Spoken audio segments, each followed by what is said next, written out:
Ya sudah, hanya begini-begini saja, apa yang kita syukuri.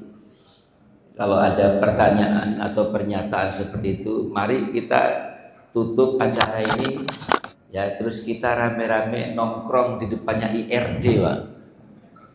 Ya, di depannya IRD setengah jam saja.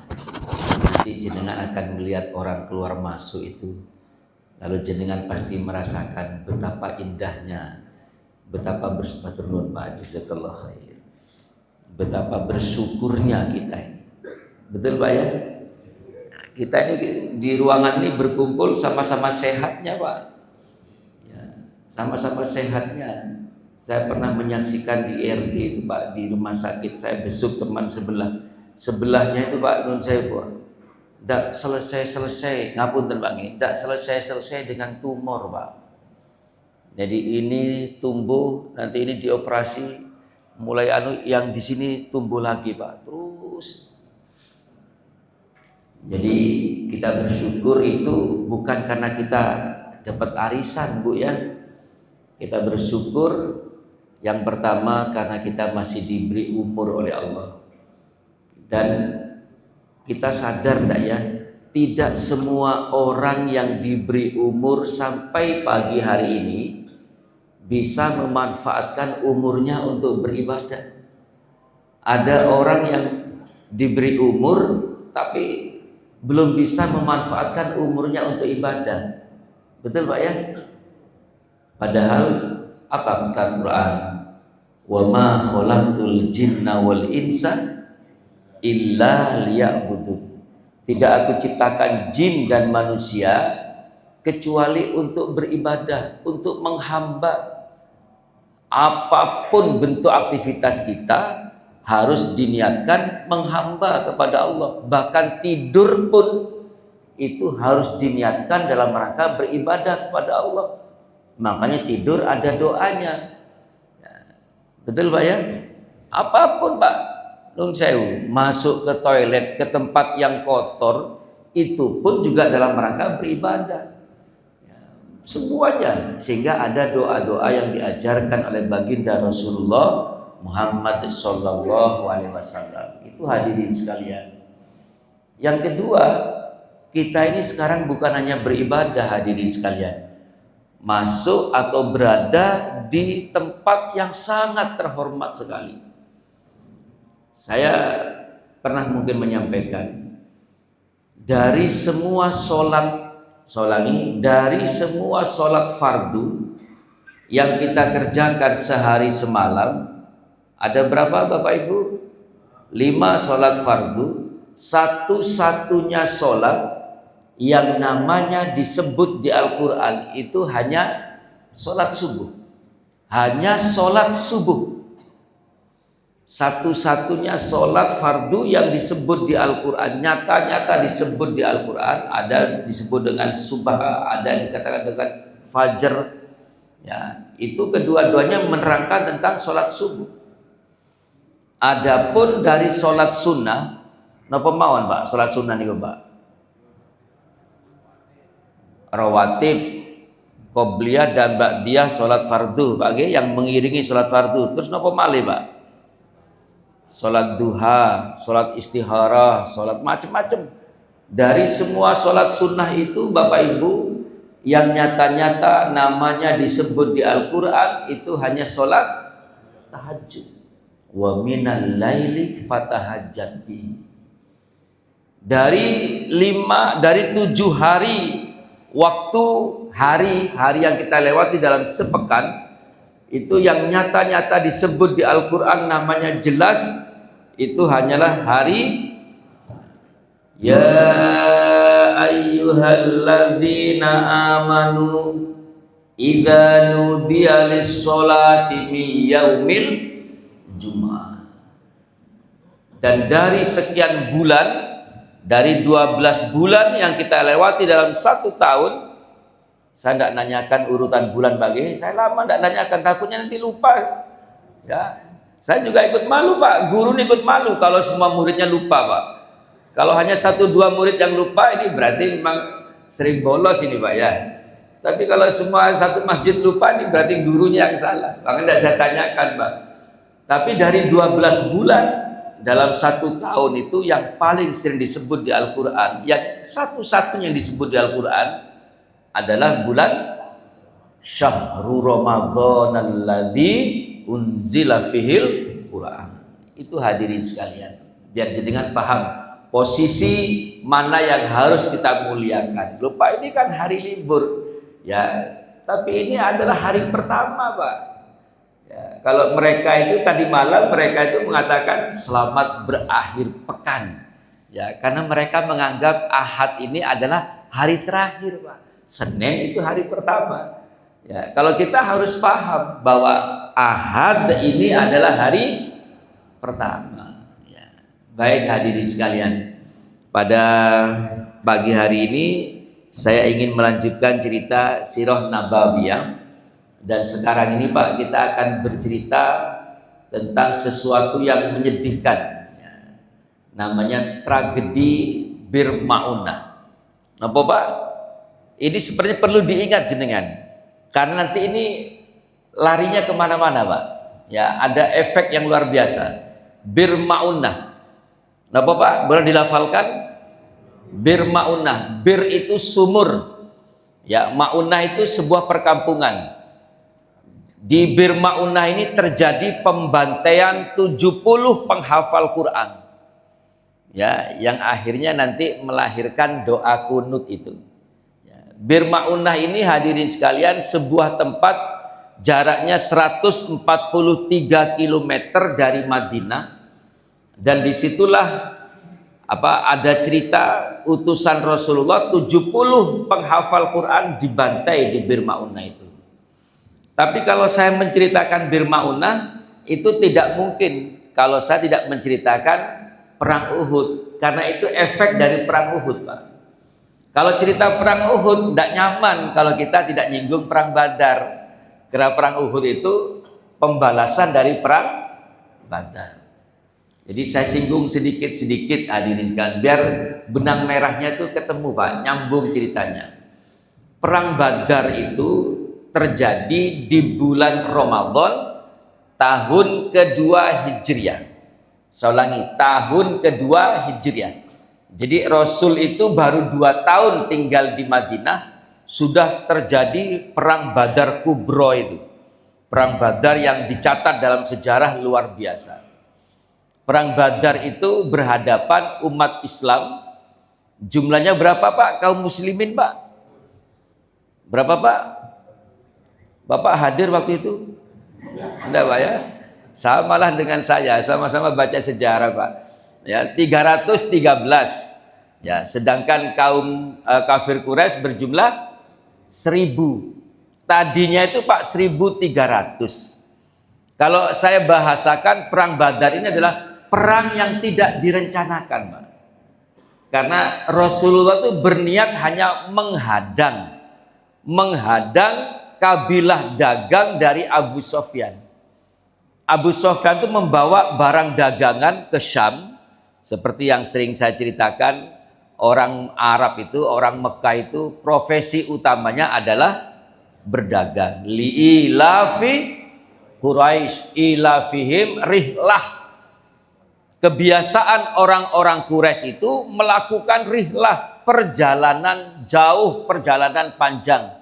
Salah satu bentuk dari perjalanan panjang itu Bapak Ibu bisa healing. Pak jenengan semerep healing ya. Lak wonten healingan jagung, healingan tebu nih. Ya. Termasuk itu healing touring nggih Pak, hiking napa malih Pak? Ya. Termasuk dalam safar itu rihlah itu adalah berdagang dari Mekah ke Syam, ke Palestina. Nah, hadirin sekalian, orang Mekah ini kalau berdagang, Pak, ternyata bukan kok dijual sendiri, Pak. Soalnya bukan kok dijual sendiri, dititipkan, Pak. Jadi karena jauhnya perjalanan dari Mekah ke Palestina, minal Masjidil Haram ilal Masjidil Aqsa. Itu hadirin sekalian, 2 tempat yang diberkahi. Alladzi barakna haulahu. Allah memberkahi 2 tempat ini. Apa maksudnya? Kelak menjadi pusat dakwah Masjidil Haram lahirnya Rasulullah Muhammad sallallahu alaihi wasallam, sedangkan di Masjidil Aqsa lahirnya banyak nabi. Nabi Ismail itu Pak lahirnya di Palestina walaupun dibesarkan di Mekah. Paham Pak nggih? Kan ikut ibunya, Ibunda Hajar ke Mekah, tapi lahirnya di mana? Di Palestina. Sudah, hadirin sekalian, perjalanan ini lebih dari 1 bulan. Belum ada kendaraan, belum ada mobil, belum ada pesawat Pak, hanya unta, ada kuda. Perjalanannya sebulan lebih. Nah, waktu berangkat orang-orang Mekah itu Pak titip Bu. Jadi orang Mekah itu Pak kalau berdagang titip. Iki dolno ya, iki dolno. Jadi sampai ada 100 ekor unta ke Syam. Ya, dikawal oleh 40 pengawal. Ya, terus yang mimpin kabilah itu adalah Abu Sofyan. Rasul mendengar pulangnya mau dihadang di Badar. Jaraknya Badar itu Pak 149 km antara Madinah ke Mekah. Jadi jaraknya tuh mundur begini Pak. Ini Mekah, ini Madinah. Ini di sini, di bawahnya Madinah. 149 km. Abu Sufyan mendengar kalau mau dihadang oleh Rasulullah. Maka dia menyewa penunggang kuda cepat. Ya, namanya Damdam bin Amr al-Ghifari. Supaya memberi kabar ke Mekah bahwa daganganmu mau dicegat oleh Muhammad di Badar. Akhirnya apa? Abu Jahal ini menyiapkan pasukan 1.300. Ternyata Abu Sufyan ini mencoba untuk mencari jalan alternatif Pak. Sampai juga akhirnya di Mekah. Nah, ketika sampai di Mekah, orang-orang lain mengatakan, "Loh, untuk apa kita berperang? Barang dagangan kita sudah sampai kok." Akhirnya 300 mundur. Nah, karena 300 mundur itu tercatatlah dalam sejarah pasukan kafir Quraisy itu berjumlah 1.000 orang. Ya, sedangkan kaum muslimin itu berjumlah 313. Hadirin sekalian, di perang Badar ini pasukan kafir Quraisy ini Pak kalah telak. Yang meninggal di perang Badar itu yang pertama Abu Jahal. Abu Lahab itu tidak ikut berperang. Oke Pak, kalau jenengan saya tanya, siapa kafir Quraisy yang paling benci dengan Muhammad? Sinten Pak? Sinten Pak? Abu? Tapi jangan sambil lihat saya Pak. Saya bukan Abu Lahab Pak.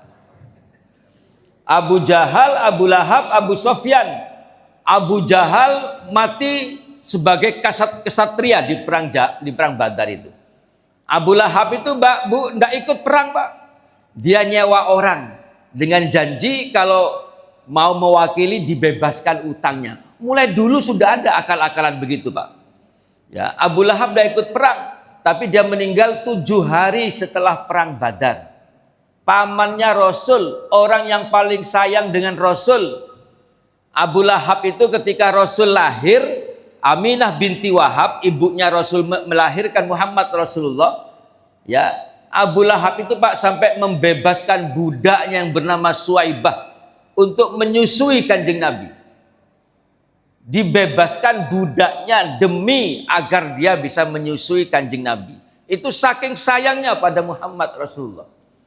Yang meminang Khadijah binti Khuwailid itu adalah Abu Lahab. Yang membawakan 20 ekor unta muda itu juga Abu Lahab. Bencinya Abu Lahab kepada Rasulullah ketika Rasul diangkat menjadi nabi. Karena dalam keluarga Hashim itu Pak, namanya Bani Hashim, Muhammad bin Abdullah bin Abdul Muthalib bin Hashim, itu ada sebuah kabilah Pak. Terdiri atas 40 orang dewasa. Itu yang memimpin itu Abu Lahab. Begitu Muhammad diangkat menjadi nabi, maka bergeserlah kepemimpinan ini. Nah, itu mulai bencinya Abu Lahab kepada Muhammad Rasulullah. Ini hadirin sekalian. Ya, Abu Lahab meninggalnya itu Pak tragis Pak. Abu Lahab itu meninggalnya nun sewu membusuk. 3 hari dari meninggalnya itu baru dimakamkan karena orang itu nun sewu jijik. Ada yang mengatakan katanya mohon maaf Pak, di duburnya tuh ada koreng yang tidak sembuh-sembuh akhirnya berbau busuk. Ya, istrinya yang namanya Ummu Jamil tidak kalah jahatnya. Bahkan katanya Ummu Jamil itu yang menjadi desainer jahatnya Abu Lahab kepada Muhammad itu. Hadirin sekalian, akhirnya Abu Lahab itu Pak dibikinkan lubang terus nun sewu digelundung no. Jenazah itu Pak dimasukkan ke lubang dan dilempari batu sampai lubang itu menumpuk batu itu. Itu Abu Lahab. Meninggalnya bukan di perang Badar. Berarti tinggal sinten Pak? Tinggal Abu Sofyan. Perhatikan Pak, saya ulangi lagi. Ini Syam, ini adalah Madinah, ini Mekah. Orang Mekah yang berdagang ke Syam pasti melewati Madinah. Sedangkan apa? Moralnya kafir Quraisy ini Pak sudah anjlok. Wah itu tersebar Pak, viral Pak, di semua grup WA disebutkan bahwa kafir Quraisy kalah 1000 kalah baik 300. Waduh itu rame Pak itu Pak. Ada yang nge-like, ada yang nge-share, ada yang subscribe dan sebagainya Pak. Ya. Wah itu rame semuanya orang-orang itu.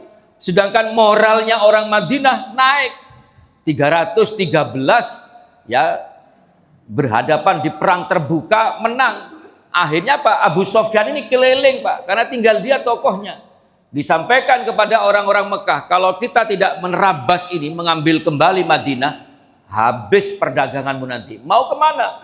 Dilihat jalan alternatif itu terlalu jauh Pak. Kalau bahasa bisnisnya itu cost-nya terlalu besar Pak. Ini terlalu jauh, kita harus mengambil alih Madinah ini. Lah itu akhirnya muncullah perang Uhud itu Pak. Jadi Abu Sofyan akhirnya Pak, apa ya, wong dia paling berpengaruh, orang-orang kaya yang tidak mau ikut perang suruh nyumbang. Ya, yang mau ikut perang silahkan, ayo. Kalau enggak perdaganganmu akan habis. Akhirnya dalam waktu 1 tahun lebih 1 bulan, Ramadan tahun kedua Hijriah sampai bulan Syawal tahun ketiga Hijriah, ya terkumpul 3000 pasukan perang lengkap. Mereka bergerak menuju ke Madinah. Maunya tuh menuju ke Madinah. Hadirin sekalian, sama ceritanya. Rasulullah hampir tidak tahu Pak pergerakan ini Pak.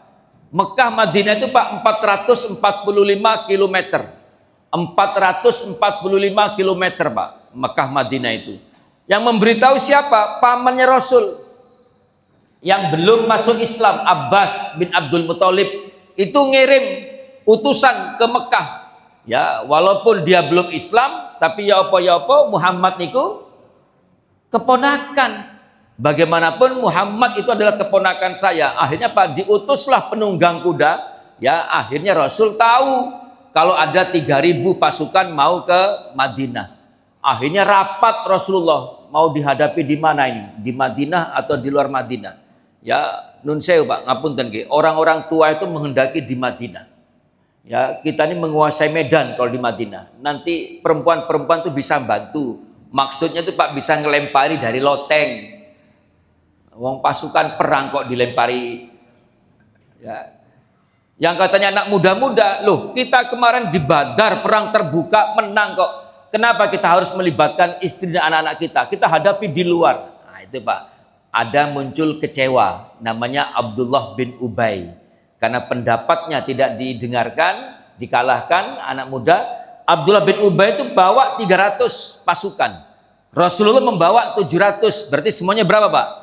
1000 lawan 3000. Tapi sebelum masuk ke lembah Uhud, ya sebelum masuk ke Uhud, Abdullah bin Ubay itu Pak desersi Pak, kalau bahasanya tentara itu. Keluar. 300 pasukannya dibawa keluar. Tinggal berapa hadirin sekalian? 700. Rasul tahu, dilapori sama sahabat-sahabatnya, ya Rasulullah, Abdullah bin Ubay keluar. Apa kata Rasulullah? Biarkan saja. Biar jelas siapa yang taat kepada Allah dan siapa yang munafik. Sampai hari ini ketika kita menyebut nama Abdullah bin Ubay, orang selalu menyebutnya dengan sang munafik. Ya, kenapa? Keluar dari peperangan. Hadirin sekalian, nah peperangan antara 700 3000 ini Pak, saya persingkat ceritanya, itu memang dimenangkan oleh kaum Quraisy. Yang meninggal di perang Uhud, yang pertama tokoh Islam itu ada 70 orang Pak. Yang meninggal itu 70 orang. 70 orang itu ada 65. Saya ulangi Pak, 65 dari kaum Ansor, berarti orang Islam Madinah. 4 orang dari Muhajirin dan 1 orang itu dari Yahudi. Yahudi ikut meninggal di perang ini. Karena apa? Terikat dengan perjanjian Madinah, piagam Madinah, mitsaqul Madinah. Itu hadirin sekalian. Nah, ma'asyiral muslimin rahimakumullah, siapa saja yang meninggal di perang Uhud ini? Saya sebutkan yang pertama Hamzah bin Abdul Muthalib. Sinten niki, Pak? Sinten, Pak? Pamannya Rasulullah yang dijuluki dengan singanya Allah dan singanya Rasulullah. Siapa yang membunuh, Pak? Siapa yang membunuh, Pak? Bukan Densus, Pak. Siapa, Pak? Hindun itu menyuruh, Pak. Menyuruh seorang budak bernama Washi. Washi itu masih terikat sebagai budak. Apa kata Hindun? Saya akan bebaskan kamu dari perbudakan asalkan kamu membunuh Hamzah. Ya, Washi itu tidak punya kepentingan dengan perang Uhud, tidak punya kepentingan.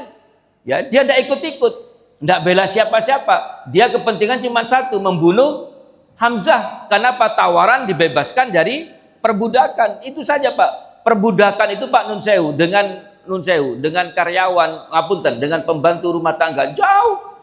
Orang untuk bisa keluar dari perbudakan itu harus bebas, harus bayar, Pak. Harus bayar.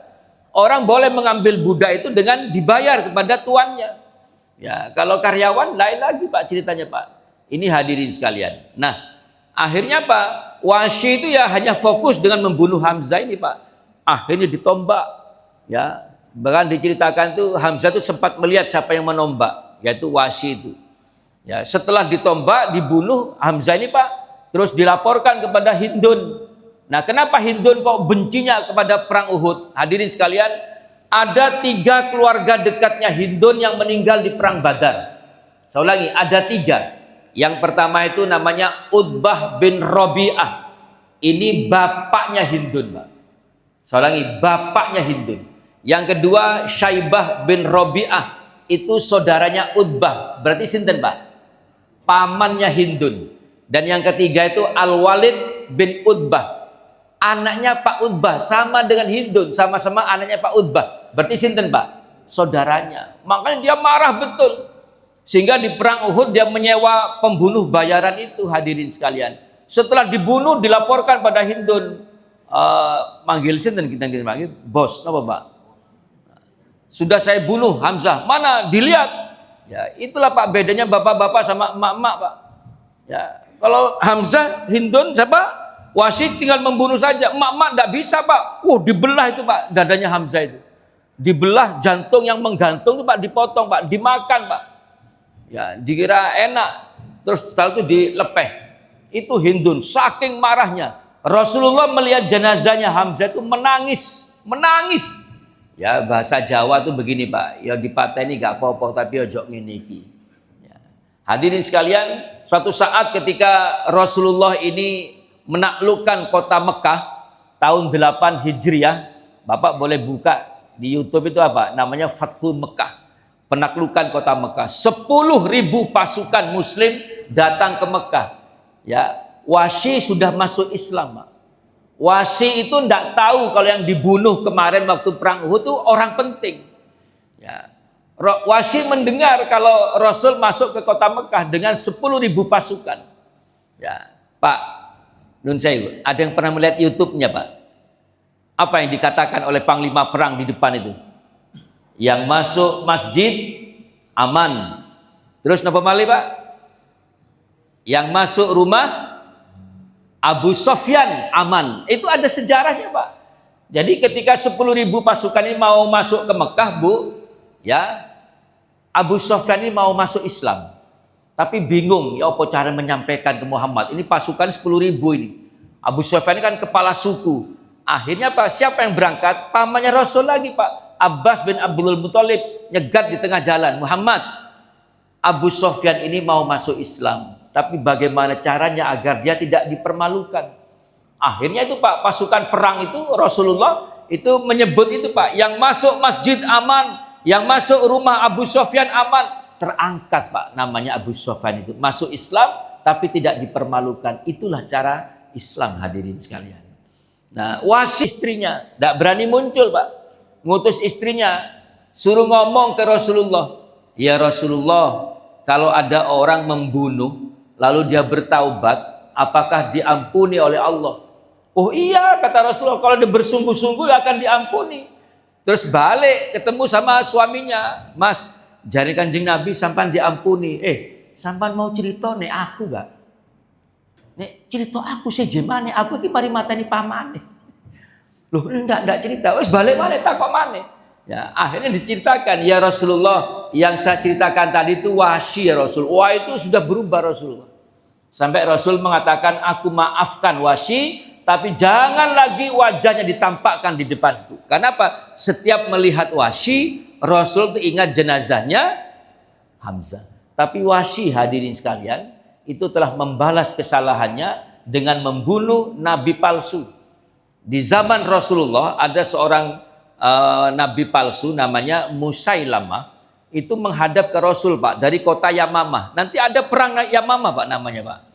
Dari kota Yamamah itu datang ke Rasulullah, minta diakui sebagai nabi. Wahai Muhammad, Rasulullah, tolong akui aku sebagai nabi setelah engkau. Jawaban sederhananya, Pak, jawaban sederhananya. Apa kata Rasul? Lawang aku ini ditunjuk Gusti Allah kok. Ya apa jare Gusti Allah. Tapi dia kembali ke kotanya, ke Yamamah, cerita, Pak, kalau saya sudah diakui oleh Rasul sebagai nabi setelah Muhammad.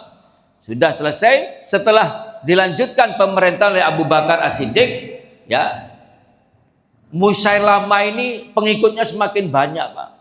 Sampai akhirnya diperangi oleh Khalifah Abu Bakar, dan yang membunuh Musailamah itu adalah Wahsy. Ya, apa kata Wahsy? Dengan tombak yang sama aku bunuh nabi palsu itu. Maksudnya tombak yang sama itu yang dulu dipakai membunuh Hamzah. Itu yang pertama. Yang kedua, meninggal di perang Badar anak muda bernama Mus'ab bin Umair. Mus'ab bin Umair itu, Bapak Ibu, itu waktu Rasulullah 2 tahun sebelum hijrah ke Madinah, Mus'ab bin Umair itu, Pak, diutus berdakwah di sana. 2 tahun sebelum Rasul hijrah ke Madinah. Anaknya ganteng, Bu. Waktu hijrah, waktu diutus ke Madinah itu, Bu, baru berusia 22 tahun. Ibunya itu perempuan paling kaya di Mekah. Setelah Khadijah binti Khuwailid bukan lagi jadi orang paling kaya.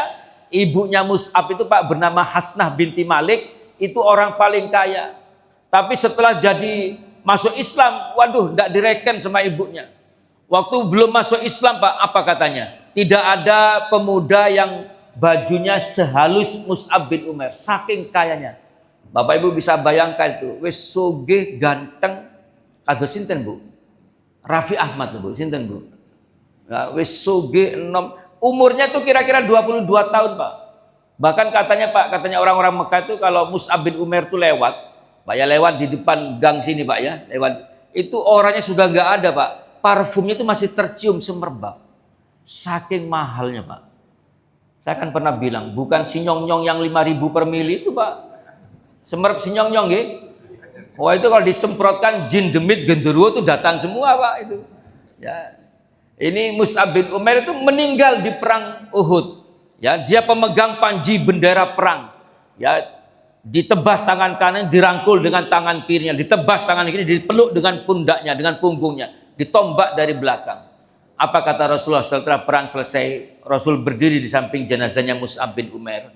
Apa kata Rasulullah? Tidak ada dulu pemuda ini bajunya paling istimewa. Sekarang dia menghadap kepada Allah dengan baju perang yang sangat sederhana. Mus'ab bin Umair. Yang ketiga, ini bintangnya perang Uhud. Namanya Tolhah bin Ubaidillah. Tolhah bin Ubaidillah itu, hadirin sekalian, itu adalah sahabat Rasul yang kaya. 5 sahabat Rasul yang terkaya, boleh Bapak buka di Google. Nanti muncul, Pak. Yang pertama itu Abdurrahman bin Auf. Pernah dengar, Pak, nggih? Kapaknya terbuat dari emas. Ini sahabat Rasul yang terkaya, meninggalkan warisan 6,2 triliun. Pak, triliun itu berapa nolnya, Pak? Kalau lama jawabnya berarti jenengan belum pernah pegang uang 1 triliun. 12, Pak. Ya, kapan hari itu ada cerita katanya ada orang korupsi itu katanya 1.000 triliun. Berarti nolnya itu 15. Ya Allah, nulisnya saja udah gemeter, Pak. Nolnya 15. Ini Abdurrahman bin Auf ini Pak, ini murni hasil dagang Pak. Bukan ngoplos pertalite sama etanol Pak ini Pak. Itu hadirin sekalian. Yang kedua ada namanya Zubair bin Al-Awwam. Itu 3,5 triliun warisannya Pak. Ya, terus yang ketiga itu mantune Kanjeng Nabi. Utsman bin Affan. Dikatakan itu 2,8 triliun warisannya Pak. Yang keempat itu Tolhah bin Ubaidillah. Tolhah bin Ubaidillah pengawalnya Rasul, meninggalkan warisan 1,8 triliun. Dan yang kedua Sa'ad bin Abi Waqqas meninggalkan warisan 15 miliar. Hadirin sekalian, orang-orang kaya Pak yang mengawal Rasul perang itu Pak. Ngapunten nggih, ngapunten. Bukan ke orang miskin yang putus asa hidup itu Pak. Wah, aku urip nang dunya gak sugih-sugih, bojo yo gak ayu, aku tak melok perang mati syahid aku oleh bidadari. Ndak seperti itu Pak. Ini orang kaya-kaya semua Pak. Ya, Rasulullah di perang Uhud itu Pak terperangkap masuk ke parit. Soalnya masuk ke parit, sebagian tubuhnya masuk ke dalam dan Rasul ditombak sampai helmnya itu Pak, 2 pakunya itu patah dan tombak itu menembus gerahamnya Rasul. Rasul berdarah. Rasul tidak bisa keluar dari lubang di parit itu Pak. Tolhah bin Ubaidillah itu berangkang Pak di depannya Rasul Pak. Berangkang sambil mengatakan, dikatakan dalam kitab sirah itu, naik ke punggungku ya Rasul, naik ke punggungku. Ya, akhirnya Pak Rasul tuh naik ke punggungnya Tolhah dan Rasul lari ke Bukit Uhud. Sama Tolhah dikawal dari belakang sampai dikatakan dalam kitab sirah itu tidak kurang dari 70 panah menembus punggungnya Tolhah bin Ubaidillah. Itu hadirin sekalian. Padahal orang-orang kaya itu Pak, Sa'ad bin Abi Waqqas. Jadi ketika masuk ke parit ini Pak, 9 pengawalnya Rasul itu langsung syahid 7 orang, tinggal 2 orang. Tolhah bin Ubaidillah dan Sa'ad bin Abi Waqqas. Orang kaya-kaya semua Pak. Dia itu sumbangannya, infaknya itu luar biasa. Yang namanya Abdurrahman bin Auf itu Pak, ketika mendengar perang Handak, butuh 1000 kuda, siap Rasulullah. Perang Tabuk butuh sekian kuda, siap ya Rasulullah. Tapi rezekinya itu Pak tidak pernah berkurang. Saya akan pernah cerita, yang namanya Abdurrahman bin Auf itu Pak, dagang kepingin rugi Pak. Dagang kepingin rugi. Wonten ta ngoten niku Pak. Wong sing enggak kepingin rugi-rugi terus kok. Ya, dagang kepingin rugi Pak. Karena apa? Dia ini melihat seperti apa ya? Ya apa ya? Saya ini kok berdagang kok untung terus. Sampai suatu saat karena banyaknya infak, banyaknya sedekah. Ibu-ibu non sewu nggih, ngapunten.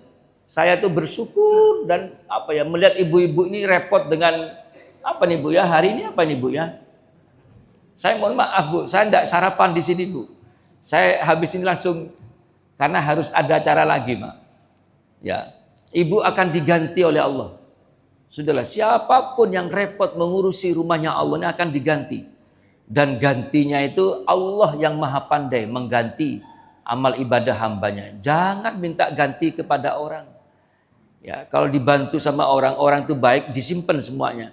Tapi orang tidak baik diungkit satu saat nanti. Ya, mintalah kepada Allah. Apakah Allah menghadirkan orang atau menghadirkan siapa itu urusan Allah.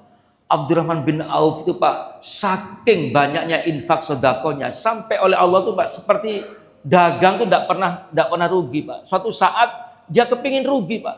Ya apa caranya dagang rugi, ngerasa nangis. Akhirnya apa?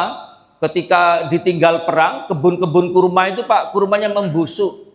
Orang-orang yang mungkin kebunnya mungkin sedikit, rezekinya pas-pasan. Waduh nangis ki apa kurma ki arep didol nang ndi. Kesempatan kata Abdurrahman bin Auf. Sudah, saya beli semua. Kurma-kurma busuk itu masukkan ke kebunku. Saya beli dengan harga normal. Sama seperti harga kurma biasanya. Cek rugi, ngoten lho Pak. Tapi ternyata apa? Allah tidak rela seperti itu. Datang utusan dari Yaman Pak. Ya, ada COVID-19. Ya, ada wabah di Yaman itu. Kata tabibnya, ini wabah ini sembuh kalau makan kurma busuk. Loh, mana ada kurma busuk? Pak, kurma itu dipanen sebelum matang, betul Pak nggih? Orang-orang Surabaya itu Pak kulaan pisang dari Turen, dari mana itu Pak? Dari Malang itu mesti pisangnya belum matang Pak. Matangnya di Surabaya Pak. Kurma itu dipanen sebelum matang Pak. Apalagi busuk mana ada. Jadi begitu sampai di Madinah, ketemunya hanya di tempatnya Abdurrahman bin Auf. Karena saking langkanya Pak, dibeli 10 kali lipat. Bingung, Bapak boleh coba tuh, nanti kan habis sertifikat. Itu Pak, ya Allah, itu kalau orang sudah loman, Allah yang menjaga Pak. Nah ini orang-orang ini Pak menjaga Rasulullah, hadirin sekalian.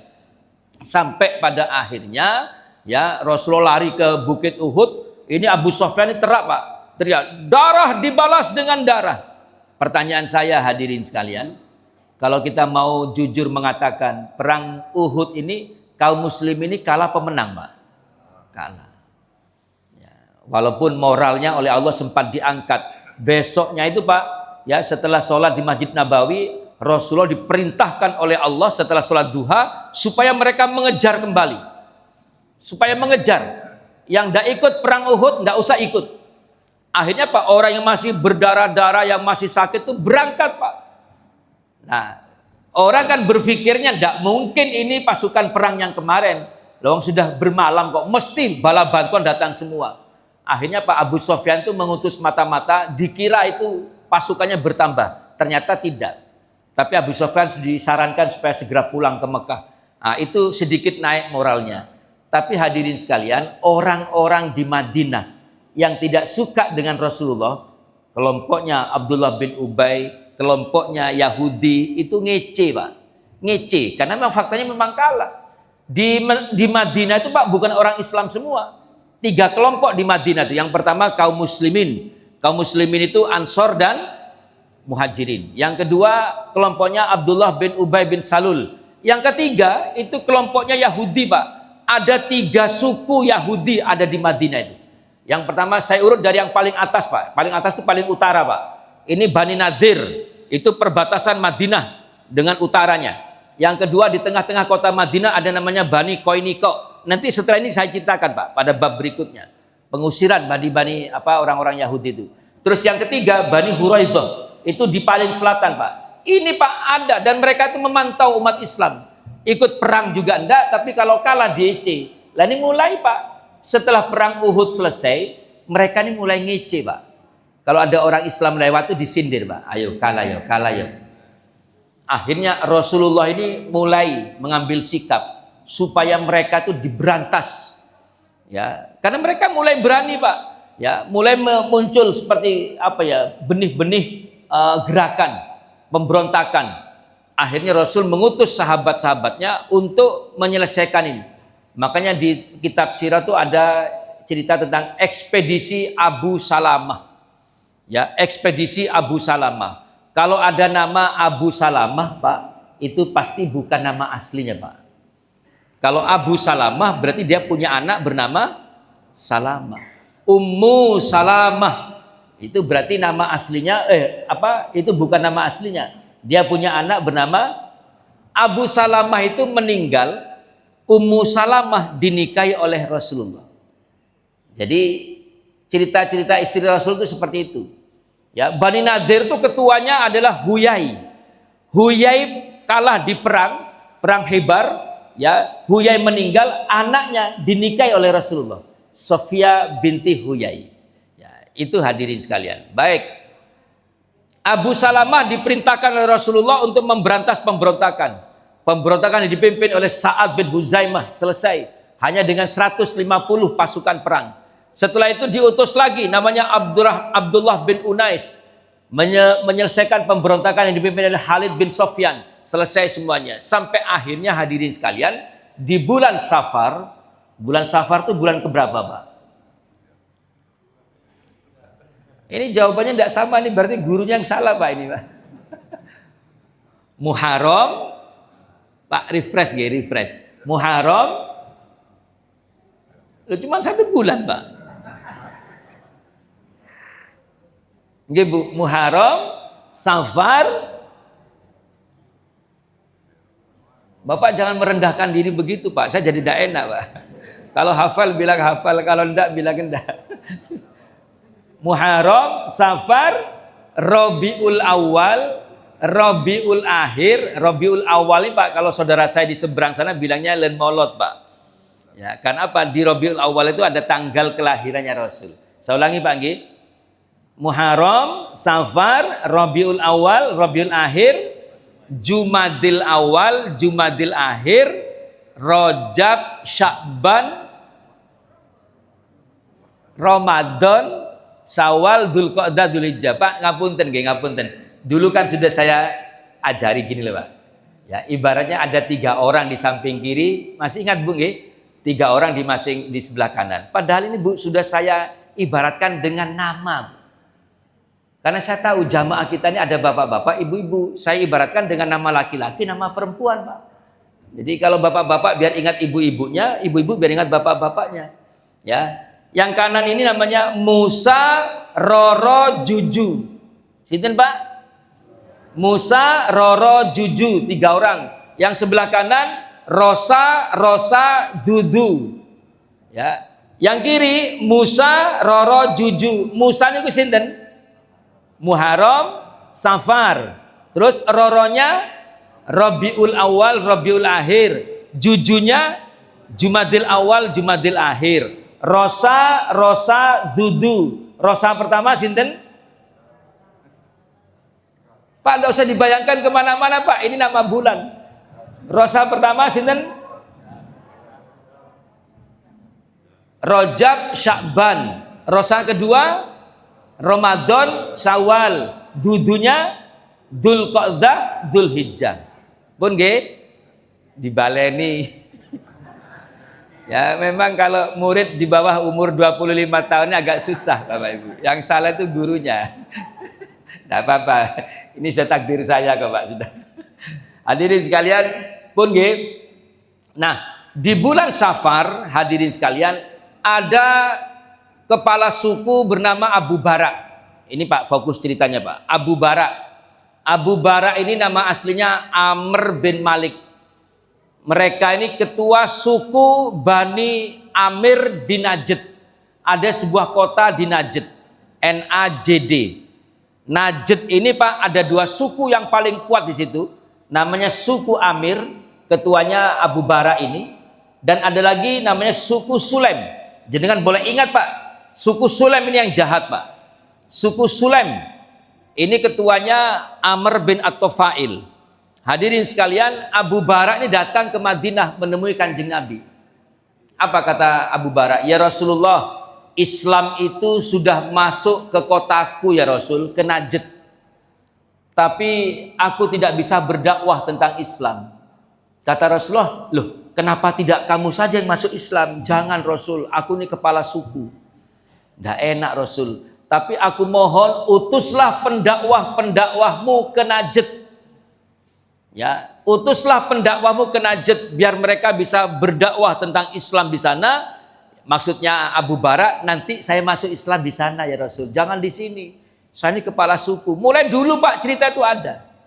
Hadirin sekalian, terus Rasul itu bergumam mengatakan begini, Inni akhafu alaihim. Aku takut. Karena apa? Dalam bulan yang sama ada kejadian namanya tragedi Roji. Bapak boleh lihat. Tragedi Roji itu Pak, 10 penghafal Qur'annya Rasul dibantai. Jangan-jangan ini seperti dulu lagi. Apa kata Abu Bara? Aku jamin Rasul. Aku jamin. Ya, di Najd aku akan menjaga utusan-utusanmu. Itu hadirin sekalian. Akhirnya apa? Rasul mengutus 70 penghafal Quran. Ini Pak Nun Sewu, bukan orang yang belajar perang sedikit pun. Murni hanya penghafal Quran. Pemuda-pemuda yang setiap malam hanya menghafalkan Quran. Mereka ini bekerja kalau siang, tapi dimakan hanya secukupnya Pak. Kalau lebih, sisanya itu kelebihan diberikan kepada penghafal-penghafal Quran yang lain. Fokus menghafalkan Quran. Itu hadirin sekalian. Pemuda-pemuda yang diutus ini. Sampainya di Birmaunah. Ini Pak. Artinya Pak, belum sampai Pak. Jadi Nun Sewu dari Madinah ke Birmaunah. Dari Madinah itu diutus ke Najd. Jadi ibaratnya dari Surabaya ke Malang sampai di Pandaan berhenti. Paham Pak nggih? Dari Madinah ke Najd sampai di Birmaunah mereka ini berhenti, 70 orang. Terus berangkatlah satu utusan ke Najd. Sebelum masuk ke Najd, satu utusan berangkat. Namanya Haram bin Minhal. satu orang ini. Ternyata apa? Di Najd tidak ketemu dengan Abu Bara, tidak ketemu dengan ketuanya Bani Amir, tapi ketemu dengan Amr atau Fa'il, ketuanya Bani Sulaim. Mau mengantarkan suratnya belum dibaca, ngapunten, ditusuk dari belakang. Haram bin Minhal sampai akhirnya meninggal. Terus dia tahu kalau mereka itu markir 69, kan sisa 69, Pak. 69 di Bir Maunah. Akhirnya apa? Ini Amr atau Fa'il ini mengajak Bani Amir, ayo kita bunuh 69 orang yang di sana itu. Ya, Bani Amir mengatakan, "Loh jangan. Kami ini terikat janji dengan Muhammad Rasulullah bahwa kami akan menjaganya. Aku gak melo-melo nek ngono iku." Akhirnya apa? Amr atau Fa'il itu mengajak sukunya sendiri, dibantu dengan suku-suku yang lain, sampai ada 3 suku datang ke Bir Maunah untuk membunuh 69 orang ini, Pak. Dibunuh semua. Mereka ini bukan pasukan perang, mereka tidak mengerti sedikit pun tentang teori perang. Akhirnya Pak dibunuh oleh siapa ini? Amr atau Fa'il itu. Itu hadirin sekalian, awal cerita dari pembunuhan Bir Maunah itu. Nah, setelah dibunuh bukan kok dikubur, Pak. Mereka dibiarkan tergeletak begitu, ditinggal begitu saja, Pak. Lah kok dilalah, nggih Pak nggih. Dari 69 yang dibunuh itu, Bu, ada yang belum mati. Ketumpuan teman-temannya. Diceritakan, Pak. Ketumpuan teman-temannya. Mereka dikira mati. Lah, orang inilah yang akhirnya kembali ke Madinah untuk melapor kepada Kanjeng Nabi kalau 70 orang itu dibunuh. Dianggap ya 70 orang itu, Pak, dibunuh. Pak, Nabi ini manusia apa malaikat, Pak? Wa ma Muhammadun illa rasul. Tidaklah Muhammad itu kecuali hanya seorang rasul. Yang namanya rasul, Pak, itu berarti manusia. Yang namanya manusia ada lahir, ada hidup, ada mati, ada sehat, ada sakit. Rasulullah diceritai seperti itu. Kira-kira Rasul bagaimana, Pak? Marah, Pak. Marah Rasul sebagai manusiawi sekali. Ya, niatnya untuk berdakwah ternyata dibunuh. Akhirnya Rasul, Pak, mengangkat tangan berdoa kepada Allah, "Ya Allah, kutuk mereka, ya Allah, kutuk mereka, ya Allah." 1 bulan Rasul seperti itu, memohon pada Allah agar mereka dikutuk oleh Allah. Perhatikan baik-baik, Pak. Makanya kita tidak boleh berlebih-lebihan. Rasulullah berdoa tidak bagus, berdoa mungkin kalau boleh dikatakan jelek, Allah mengingatkan. Nanti jenengan boleh baca dalam surah Ali Imran, surah yang ketiga ayat 128 129. Laisa laka minal amri syai'un aw yatuba alaihim aw yu'adzibahum fa innahum zalimun. Apa kata Al-Qur'an? Muhammad, aku tahu mereka itu orang zalim. Masya Allah, saya baca ini, Pak. Muhammad, aku tahu mereka itu orang zalim, kata Allah. Tapi bukan urusanmu, bukan hakmu menerima taubat mereka atau mengazab mereka. Itu urusanku, Muhammad. Itu, Pak. Saya ulangi lagi, Pak. Allah mengingatkan dalam surah Ali Imran 128. Bukan urusanmu, Muhammad, menerima taubat mereka atau mengazab mereka. Aku tahu mereka itu orang zalim. Makanya, Pak, ngapunten, tidak boleh berdoa jelek. Baik kepada, apalagi pada keluarga sendiri, Pak. Pada orang lain pun tidak boleh, Pak. Itu haknya Allah. Allah tuh bukan tidak tahu, Pak. Betul, Pak? Allah tuh maha tahu. Bahkan yang tersembunyi dalam hati manusia, Allah tuh tahu, hadirin sekalian. Selalulah bermohon yang baik. Bu, ngapunten, walaupun kita menghadapi anak kita yang nakal, atau mungkin siapa, jangan sampai terlontar doa yang jelek. Oh, nakal, mandar, kalau meneh-meneh jadi preman. Jadi preman temenan anak esopo. Loh, betul, Pak, biasa ini meneh-meneh jadi maling temenan. Pak, pernah dengar ceritanya Syekh Sudes? Ya Allah, merinding saya ini. Syekh Sudes. Sinten, Pak? Syekh Sudes niku, Pak. Imam besarnya Masjidil Haram. Di Masjidil Haram itu, Bu, ada beberapa imam sholat. Presidennya itu adalah Syekh Sudes. Waktu kecilnya Syekh Sudes itu, hadirin sekalian, waktu kecilnya Syekh Sudes itu ibunya, Bu, bikin roti. Ya, karena mau ada tamu. Tamunya mau datang, rotinya sudah mau selesai, Pak. Syekh Sudes datang dari luar, bawa apa, Pak? Pasir, ditaburi pasir, Bu. Roti yang mau dihidangkan ke tamu tuh, Bu, diberikan pasir. Nek jenengan dus pun, Bu. Oh, anak setan manjani. Loh, berarti sapa lah bapak berarti sing setan. Syekh Sudes itu diusir sama ibunya. Pergi sana ke haram, jadi imam sholat. Diusir tapi dengan bahasa doa. Pergi sana ke haram. Maksudnya Pak ke Masjidil Haram, jadi imam sholat. Allah ijabah jadi imam sholat. Itu hadirin sekalian. Ya marah-marah tapi dikontrol ucapannya. Rasulullah pun diingatkan oleh Allah. Setelah itu doanya diganti oleh Rasulullah. Allahumma dina fiman hadait, wa afina fiman afait, wa tawallana fiman. Itu yang dibaca oleh Rasulullah, hadirin sekalian. Doa memohon kebaikan kepada Allah itu oleh orang Arab disebut dengan kunut. Setelah itu Rasul berhenti tidak berdoa lagi. Sahabat-sahabat Rasul terus berdoa. Diajarkan oleh Rasul kepada cucunya Al-Hasan. Tapi Rasul mendengar ada sahabat yang berdoa, oleh Rasul dibiarkan. Ini fatwanya Pak.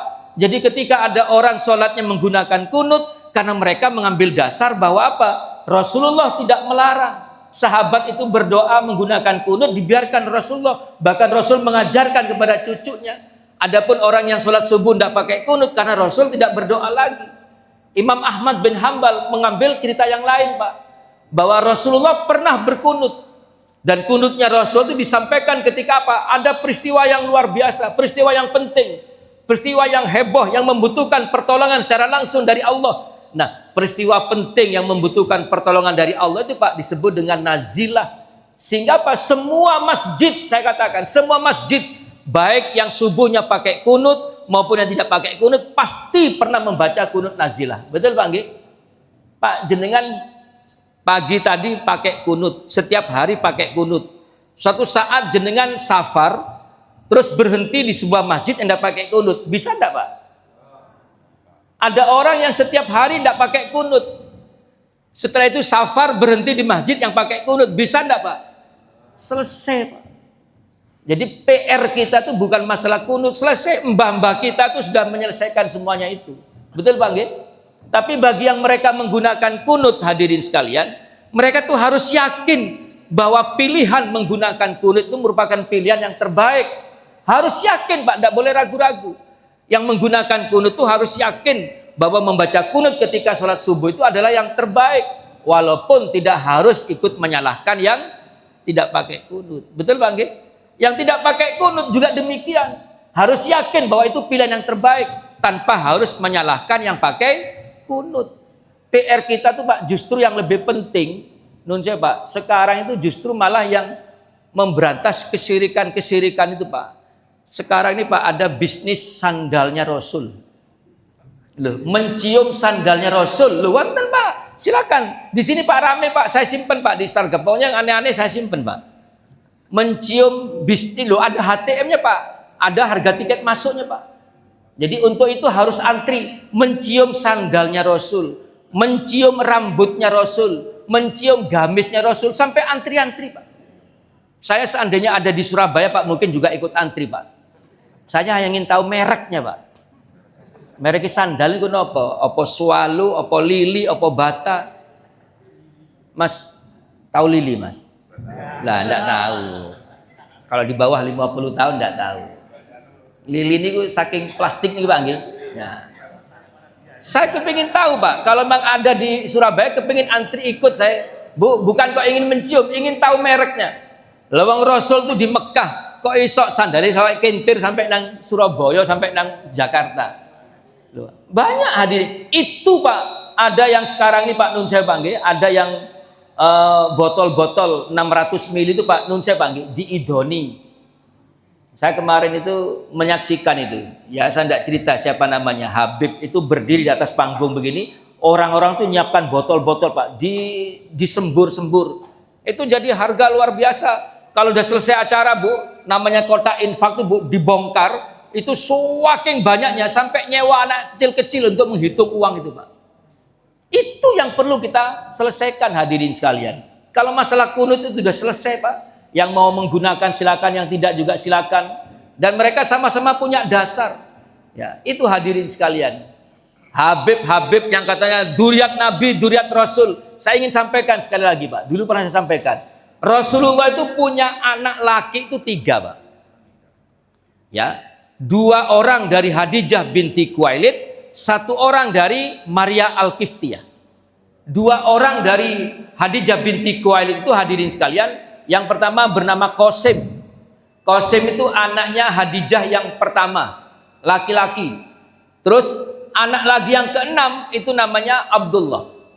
Ya, makanya Rasul itu kan sering disebut dengan Abul Qasim, bapaknya Qasim. Saya ulangi nggih, Qasim sama Abdullah. Ya, terus menikah lagi di Madinah, dia punya anak lagi bernama Ibrahim. Yang ingin saya sampaikan, baik Qasim maupun Abdullah maupun Ibrahim, semuanya anaknya laki yang Rasul itu Pak meninggal sebelum umur 3 tahun. Meninggal sebelum umur 3 tahun. Artinya apa? Jangankan sampai menikah punya anak, sampai remaja saja enggak. Artinya apa? Kalau Rasul punya anak keturunan, punya cucu dan sebagainya, itu pasti dari anaknya Rasul yang perempuan. Dari anaknya Rasul yang perempuan. Makanya Husain itu Pak, kalau dipanjangkan namanya, Husain bin Ali bin Abu Thalib. Husain anaknya Ali, cucunya Abu Thalib. Padahal ibunya Husain ini adalah Fatimah binti Muhammad Rasulullah. Dekat mana Pak? Anak dengan sepupu. Ali ini sepupunya Rasul. Fatimah anaknya Rasul. Lebih dekat mana anak dengan sepupu? Lebih dekat mana Pak? Anaknya Rasul dengan sepupunya Rasul. Anaknya. Tapi kenapa yang disebut kok sepupunya? Karena itu bapak. Nasab itu ikut bapak. Bapak kalau baca sejarahnya surah Al-Kautsar, hadirin sekalian, ketika Abdullah meninggal, Qasim sudah meninggal jauh lebih awal Pak. Ya, Rasul punya anak lagi, namanya Zainab, Ruqayyah, Ummu Kulsum, Fatimah, terus lahir Abdullah. Satu-satunya anaknya Rasul dari Khadijah binti Khuwailid yang lahir setelah Rasul sudah menjadi nabi. Saya ulangi Bang, yang lahir setelah Rasul menjadi nabi itu hanya Abdullah. Yang ini Pak lahir sebelum Rasul jadi nabi. Ya, baik itu Qasim maupun Zainab, Ruqayyah, Ummu Kulsum, Fatimah, ini lahir sebelum Rasul jadi nabi. Setelah Rasul jadi nabi, berarti umur berapa Pak? 40. Khadijah umur berapa Pak? 55. Pak nggih? Rasul itu masih punya anak. Ya, lahir Khadijah itu melahirkan namanya Abdullah. Satu-satunya anaknya Rasul yang lahir setelah Rasul menjadi nabi. Makanya Abdullah ini Pak ada julukannya At-Thayyib dan At-Thahir, yang baik dan yang suci. Ngapunten, ini bukan nama orang. Makanya saya pernah membaca itu Rasul itu punya anak laki, punya anak dari Khadijah itu sampai 8. Ya, terakhir itu At-Thayyib, Thayyib dan Thahir, bukan Pak, itu julukan. Julukannya Abdullah karena lahir dari benih seorang nabi. At-Thayyib itu artinya yang baik, At-Thahir itu artinya yang suci. Itu hadirin sekalian, anaknya Rasul yang laki meninggal sebelum umur 3 tahun. Jadi kalau mereka mengatakan saya duriat nabi, duriat Rasul, bangge, ngapunten, tidak benar hadirin sekalian. Kalaupun mereka ini punya garis sambung dengan silsilahnya Rasul, dengan nasabnya Rasul, ya silakan. Tapi itu pasti bukan dari anaknya laki Rasul. Betul Pak nggih? Nah ini ketika Abdullah ini meninggal, saya ulangi, ketika Abdullah meninggal, orang Quraisy itu mengatakan Pak, Abtar ya Muhammad, Abtar, putus Muhammad. Nasabmu selesai Muhammad. Padahal 4 anak perempuannya masih ada Pak. Saya ulangi Pak nggih. Anaknya Rasul ini Pak yang perempuan itu menangi ayahnya jadi Rasul. Keempat-empatnya, Zainab, Ruqayyah, Ummu Kulsum dan Fatimah, niku menangi ayahnya jadi Rasul Pak. Tapi yang 3 ini, Zainab, Ruqayyah dan Ummu Kulsum, meninggal lebih dulu dari Rasulullah. Adapun satu-satunya anaknya Rasul yang meninggal setelah Rasul itu hanya Fatimah. Mungkin saya pernah cerita dulu, Fatimah itu dibisiki Rasul 2 kali. Ya, bisikan pertama membuat Fatimah itu menangis, dan bisikan kedua membuat Fatimah itu tersenyum. Yang pertama dibisiki oleh Rasulullah bahwa kamu adalah keluarga dekatku yang pertama kali menyusul aku. Artinya apa? Setelah tidak lama lagi Fatimah akan meninggal. Fatimah menangis.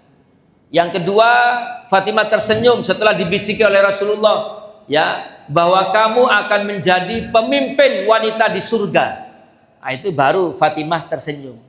Jadi ada baiknya, Bu, kalau misalnya ada keluarga dekat mau meninggal, Ibu pasang telinga. Ada bisikan-bisikan yang penting, Pak. Bu, jangan lupa, Bu, BSI masih kurang 11 kali angsuran. Itu harus diselesaikan. Kata ibunya, kan sudah ada asuransinya ya. Kalau sampean meninggal malah bebas ya. Wah, ini tragis ini. Itu hadirin sekalian. Jadi ngapunten Bapak Ibu. Itu mungkin ya, ada lagi Pak. Ya, saya baca, saya lihat ada videonya Pak itu Pak. Ya, seorang Habib itu kakinya dimasukkan di ember, terus dikasih air Pak. Airnya diraup-raup begini Pak. Dan itu antri Pak.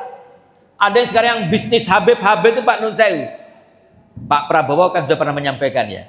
Ya, mereka tinggal di Indonesia berlama-lama mencari hidup di Indonesia. Ya itu Pak.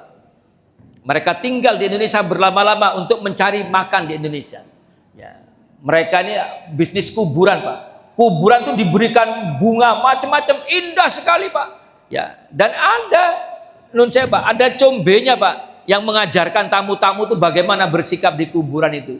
Ya, jenengan boleh buka lah makamnya Sayyidina Utsman di Baqi. Kurang mulia apa Sayyidina Utsman? Sayyidina Utsman itu Pak mantune Kanjeng Nabi. Ya, sampai dijuluki Dzun Nur Aini, pemilik dua cahaya. Karena Sayyidina Utsman itu menikah dengan Ruqayyah dan Ummu Kulsum. Setelah Ruqayyah meninggal, menikah dengan Ummu Kulsum. Setelah Ummu Kulsum meninggal, adiknya Fatimah sudah punya suami.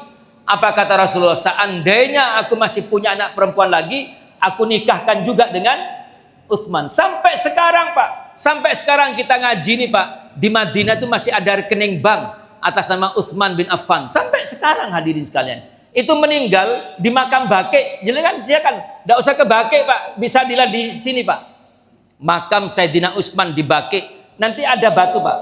Jadi tanah itu dikasih batu bata, ke samping itu kira-kira 2,5 meter, ke belakang itu kira-kira mungkin 3,5 meter Pak. Terus di posisi kepala itu hanya ada batu kecil, hanya menandakan posisi kepala. Itu makamnya Sayyidina Utsman. Itu hadirin sekalian. Pak, yang ramai di Pasuruan itu Pak, makam yang dibongkar ternyata kosong itu Pak. Jadi mereka itu pura-pura bikin makam. Wah, ini makamnya Safar, orang musafir dan sebagainya siapa. Terus dihiasi mereka. Orang Pasuruan tidak terima, dibongkar ternyata kosong Pak. Jadi seperti itu hadirin sekalian. Makam dibikin ramai sedangkan masjid dibikin sepi. Padahal ini tempat yang paling mulia. Kita dianjurkan ziarah, jangan salah paham Pak. Ziarah itu dianjurkan. Salah satu cara mengingat mati itu kita berziarah kubur dan diajarkan berdoa. Assalamualaikum ya dzarul qaumin ya ahlul kubur. Diajarkan, berarti doa itu untuk siapa Pak? Doa itu untuk orang yang meninggal, bukan kita minta kepada orang yang meninggal. Lah kalau bangun betulan apa enggak? Medeni. Kita memohon kepada Allah atas keselamatan orang yang meninggal, bukan kita yang minta didoakan oleh yang meninggal. Di mana jenengan kalau lewat di makamnya Rasul, apa yang dilakukan oleh askar-askar itu Pak? Uhruj, uhruj, uhruj. Apa itu Pak? Ayo pergi. Ya, diusir oleh laskar itu. Karena apa? Kita khawatir memohon kepada Rasul. Rasul itu sudah meninggal.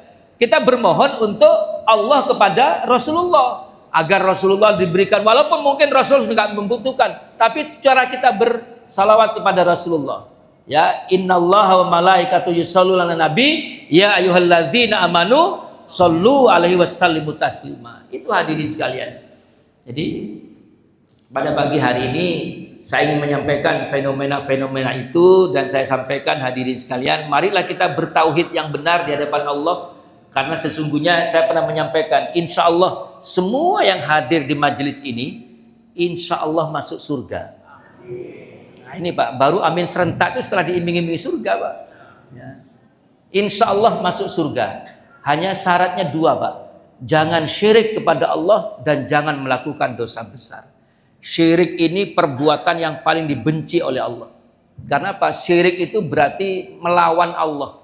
Mencarikan tandingan untuk Allah, apapun yang dibuat tandingan, apakah itu orang meninggal, apakah itu orang hidup, apakah itu mungkin dunia atau apapun, Allah paling benci Makanya di surah Kahfi itu, ya, di surah Kahfi itu disampaikan faman kana yarju liqa'a rabbih falyamal amalan sholihah wala yusyrik bi ibadati rabbih ahada. Barang siapa yang kelak ingin liqa, faman kana yarju liqa'a rabbih, barang siapa yang kelak ingin liqa dengan Allah, ingin bertemu dengan Tuhannya, falyamal amalan sholihah, perbanyaklah amal baik, ya, wala yusyrik bi ibadati rabbih ahada, dan jangan sekali-sekali berbuat syirik, jangan sekali-sekali mempersekutukan Allah dengan apapun dalam beribadah kepada Allah. Ini hadirin sekalian, selama kita tidak syirik kepada Allah, selama kita tidak melakukan dosa besar, perbuatan kita, amal ibadah kita Pak setiap hari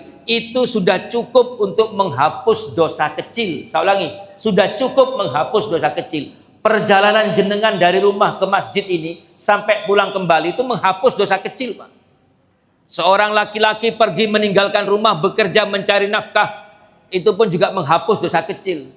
Itu setelah saya nyampaikan begini Pak, ada anak muda tanya, "Loh Pak, kalau online di rumah gimana Pak?" Jadi tidak keluar dari rumah. Wah, ini repot saya. Ya sudah, itu namanya bekerja itu. Ya. Hadirin sekalian, mungkin itu yang dapat saya sampaikan. Ada pertanyaan mungkin Pak, saya persilakan. Oh, Ibu, monggo Ibu dulu, silakan Bu. Pak, izin minum Bang. Bismillah. Bismillah.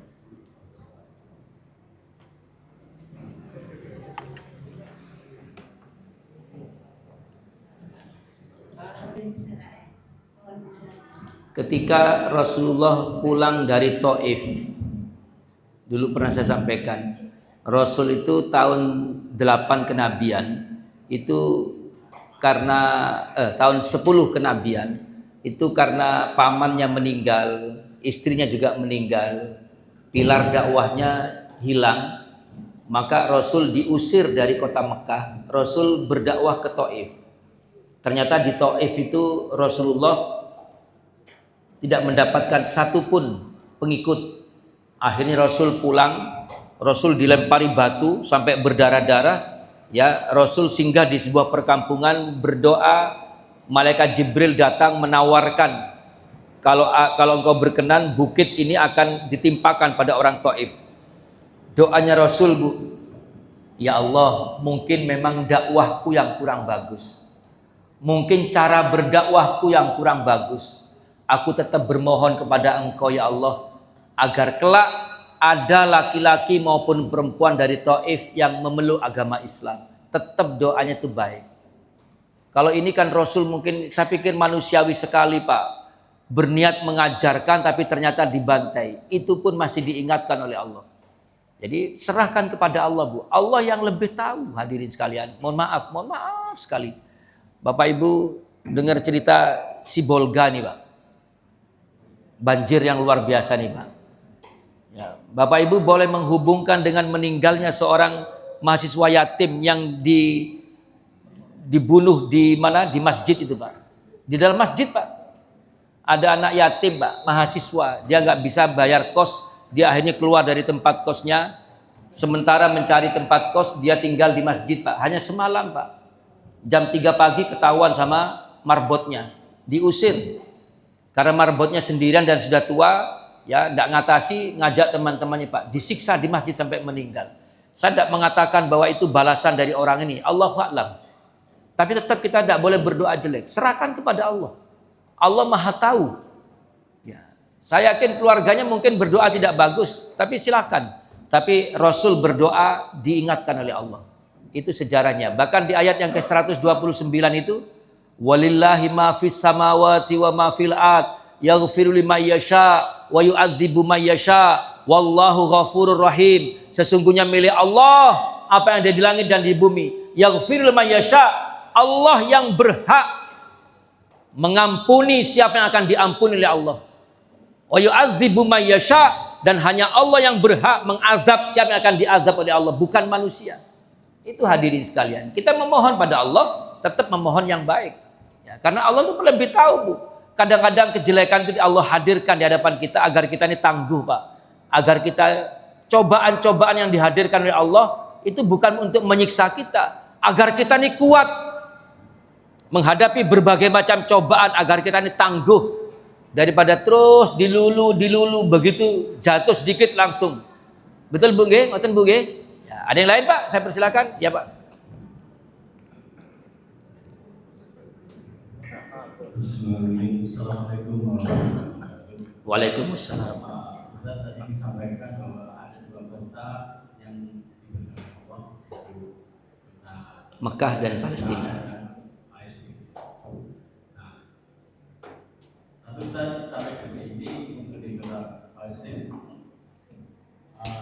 masih terjadi pembangunan terutama terhadap Muslim. Sementara banyak kalau namanya kita diberkahi otomatisnya kehidupannya jadi makmur dan sebagainya, dan kaum muslimin di sana menjadi yang Assalamualaikum. Dari sejarah tidak bisa dipungkiri Pak. Saya ulangi, dari sejarah itu tidak bisa dipungkiri bahwa negeri itu memang lahirnya para nabi. Ya, Bapak nanti bisa baca tafsirnya surah At-Tin. Wattini wazaitun waturi sinin, itu juga tempat lahirnya para nabi. Tempatnya tin, ya, wattin wazaitun, tempatnya zaitun, ya, Bukit Turzinain dan sebagainya, tempat lahirnya para nabi. Tapi versi yang lain dalam surah Al-Isra, surah yang ke-17 ayat yang pertama, ya, apakah subhanalladzi asra bi abdihi lailam minal masjidil haram ilal masjidil aqsa. Allah itu memberangkatkan hambanya dari tempat yang paling mulia ke tempat yang mulia juga Pak. Makanya sampai sekarang kita tidak bisa membantah. Ini kan hanya kejadian sekarang Pak. Kelak kita kan juga tidak tahu kelak seperti apa. Ya, makmurnya sebuah negeri di hari ini belum tentu sampai akhir zaman Pak. Ya, nistayanya negeri ini belum tentu sampai akhir zaman. Bapak kalau baca sejarah tentang Mekah itu Pak negeri tandus. Orangnya pakai nyeker Pak. Betul Pak nggih? Pekerjaannya gembala Pak. Sekarang jenengan di Mekah cari orang angon wedhus sudah jarang Pak. Karena semua penduduknya sudah, gedungnya sudah di sekitar Ka'bah itu Pak, kalau gedung bagus-bagus dipugar itu dihilangkan hal yang biasa Pak. Sebentar lagi dibangun sudah jadi yang luar biasa Pak. Padahal dulu waktu di zaman Rasul itu negeri yang miskin Pak.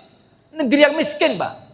Ya, belum minyaknya belum ditemukan, Ka'bah belum didatangi orang seluruh negeri. Sekarang dengan adanya itu jadi makmur. Kalau jenengan ketemu saya waktu zaman Rasul, mungkin jenengan tidak percaya kalau Mekah akan menjadi negeri seperti sekarang.